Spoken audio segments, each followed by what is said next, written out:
Hello दोस्तों, आपका हमारे YouTube चैनल में स्वागत है। आज हम टॉपिक शुरुआत करने वाले जेनेटिक्स और इसको हम अच्छी तरह से पूरी जेनेटिक्स को क्लियर करने वाले हैं। यहाँ पर हम आपको बेसिक जेनेटिक्स का जो बेसिक है वो हम आपको समझाना चाह रहे हैं। तो सबसे पहले आप देखिए जेनेटिक्स, जिसको हम हिंदी के अंदर आनुवांशिकी भी कहते हैं। और ध्यान रखना, आपको हिंदी और इंग्लिश दोनों टर्म याद होनी चाहिए। एग्जाम में कोई सी भी टर्म पूछी जा सकती है। अब सीधा सीधा एग्जाम में 10th क्लास में या कंपटीशन एग्जाम में जो मेनली क्वेश्चन पूछे जाते हैं, देखिए सबसे पहला क्वेश्चन यही पूछ लिया जाता है कि फादर ऑफ जेनेटिक्स, आनुवांशिकी के पिता किसे कहते हैं। तो ध्यान रखना, ग्रेगर जॉन मेंडल को आनुवांशिकी के जनक कहते हैं। और जो ग्रेगर जॉन मेंडल ने जो एक्सपेरिमेंट किए हैं, जो मेंडलिज्म है, उसको भी हम नेक्स्ट वीडियो के अंदर अच्छी तरह से समझेंगे। ठीक है, अब देखिए आगे नेक्स्ट टाइम क्या पूछ ली जाती है अक्सर एग्जाम में, फादर ऑफ मॉडर्न जेनेटिक्स। तो फादर ऑफ मॉडर्न जेनेटिक्स है डब्ल्यू बेटसन। डब्ल्यू बेटसन को फादर ऑफ मॉडर्न जेनेटिक्स कहा जाता है। ध्यान रखना, जो ये जेनेटिक्स शब्द है, आनुवांशिकी शब्द है, ये किसने दिया था? बेटसन ने ही दिया था। ये भी चीज़ आप याद रखना। अब नेक्स्ट में देखिए जेनेटिक्स के अंदर इन दो चीज़ों का अध्ययन करते हैं। और इसको समझने से पहले आप एक एग्जाम्पल को समझ लीजिए ताकि ये आपको अच्छी तरह से समझ में आ जाए। देखिए, जो हमारे माता पिता होते हैं उनसे लक्षण हमारे अंदर आते हैं। तो ऐसे लक्षण जो एक पीढ़ी से दूसरी पीढ़ी के अंदर जाते हैं उनको आनुवांशिक लक्षण कहते हैं। अब जो हमारे अंदर जो लक्षण आए हैं वो कहीं ना कहीं जो हमारे अगली पीढ़ी पैदा होगी उनके अंदर जाएंगे। इसका मतलब आनुवांशिक लक्षण एक पीढ़ी से दूसरी पीढ़ी में गमन करते रहते हैं।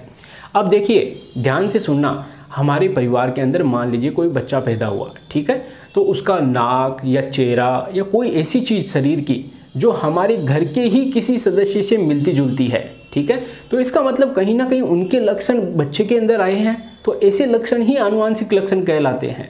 अब जो बच्चे के अंदर मान लीजिए किसी के लक्षण आ गए परिवार के किसी सदस्य से, तो ऐसा नहीं है कि वो जो सदस्य है उस जैसी ही शक्ल का, सेम शक्ल का बच्चा उत्पन्न हो जाए, ऐसा तो हो नहीं सकता। हालांकि कुछ चीज़ें उससे मिल जाती है।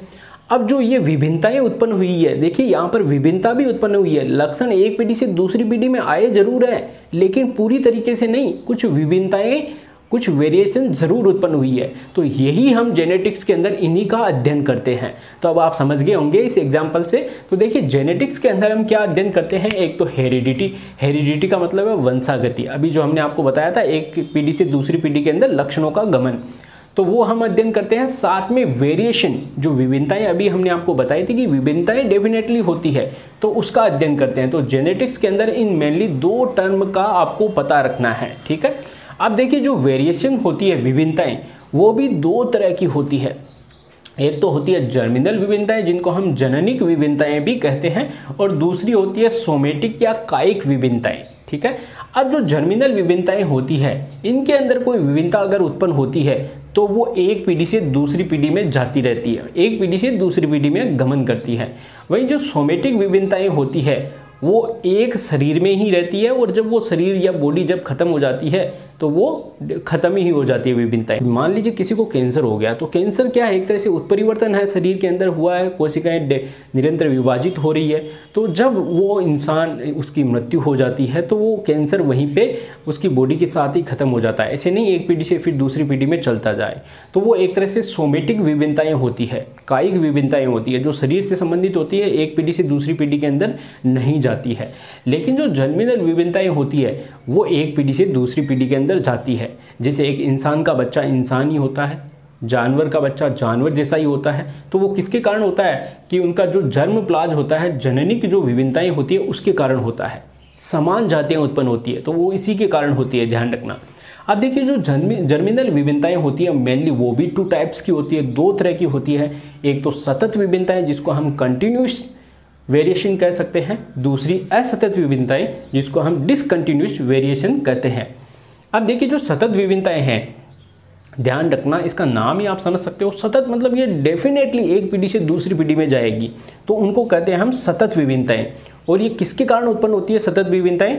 जीन विनिमय, जीन विनिमय की एक घटना होती है। इसको भी हम आगे अच्छी तरह से समझेंगे। फिलहाल तो आप इसका नाम याद रखिएगा, इसको इंग्लिश में हम क्रॉसिंग ओवर भी कहते हैं। तो ध्यान रखना, सतत विभिन्नताएं किसके कारण उत्पन्न होती है? क्रॉसिंग ओवर या जीन विनिमय के कारण। और सीधा सीधा ये एग्जाम में क्वेश्चन आ जाता है। अब देखिए दूसरी है असतत विभिन्नताएं।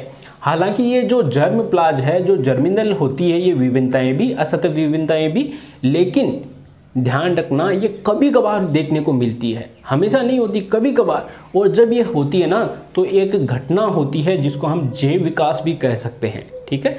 तो ये आपको याद रखना है। अब देखिए असतत विभिन्नताओं का उदाहरण भी हम आपको समझा देते हैं, जिससे आप एग्जाम्पल के तौर पे आप समझ सकते हो। कहा जाता है या साइंस के अंदर हम पढ़ते हैं कि हमारे पूर्वज जो बंदर थे, तो बंदरों के जैसी पूंछ थी, वो आज हमारे पास तो नहीं है ना। तो कहीं ना कहीं ऐसे परिवर्तन हुए हैं, क्योंकि ये परिवर्तन किसमें, जैव विकास के अंदर योगदान देते हैं, जीवों के विकास के अंदर। तो निरंतर हमारा विकास हुआ है, हम कह सकते हैं। तो ये असतत विभिन्नताओं के कारण या म्यूटेशन के कारण हुआ है। म्यूटेशन 2-3 प्रकार का होता है, उनको भी हम आगे अच्छी तरह से समझेंगे, वो अलग टॉपिक होगा, ठीक है। अब देखिए आगे, फादर ऑफ एक्सपेरिमेंटल जेनेटिक्स, तो ये किसको कहते हैं, मॉर्गन को कहते हैं। मॉर्गन ने एक्सपेरिमेंट किया था ड्रोसोफिला पर, और इसीलिए इनको फादर ऑफ एक्सपेरिमेंटल जेनेटिक्स भी कहा जाता है। तो ये जो मेन टर्म थी जो आपको पता होना चाहिए सबसे पहले, आगे भी कुछ टर्म और भी है, उनको भी हम नेक्स्ट वीडियो के अंदर अच्छी तरह से समझेंगे। फिलहाल अगर आपको ये वीडियो अच्छा लगा हो तो इसको लाइक करिए और शेयर करिए। धन्यवाद दोस्तों।